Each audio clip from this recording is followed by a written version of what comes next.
آج شام کو گلاباد چکدرہ کے نزدیک جو ہیں دیر پولیس نے بڑی تعداد میں ہمارا راستہ روکا اور اس کے بعد جو ہے ہم کوئی 10-12 گاڑیوں میں تھے.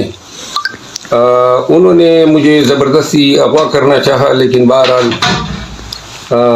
اللہ کے فضل سے میں نے گلو خلاصی کر لی اور میں جو ہے اب ایک محفوظ مقام پہ باجوڑ میں پہنچ چکا ہوں.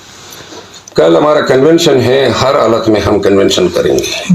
باجوڑ کے غیور عوام کو میں کہنا چاہتا ہوں کہ میں بڑی سارے راستے جو ہیں پولیس کے ساتھ یہ آنکھ مچولی جاری رہی، لیکن آپ کے لیے میں آیا ہوں. کل بڑی تعداد میں آپ نے ریکارڈ بنانا ہے، ان کو بتانا ہے. میں تو آپ کا مہمان تھا، لیکن یہ ہے کہ جو انہوں نے کیا جگہ جگہ پہ انہوں نے کافی تنگ کیا، اور الحمدللہ اب کل کنونشن کی جگہ پہ آپ سے ملاقات ہوگی. بس یہی استدعا ہے، ریکارڈ بنا دیں. آج نوشہرہ کا آپ نے دیکھا ہوگا، باجوڑ کے غیور عوام کل آپ سے ملاقات ہوگی. شکریہ.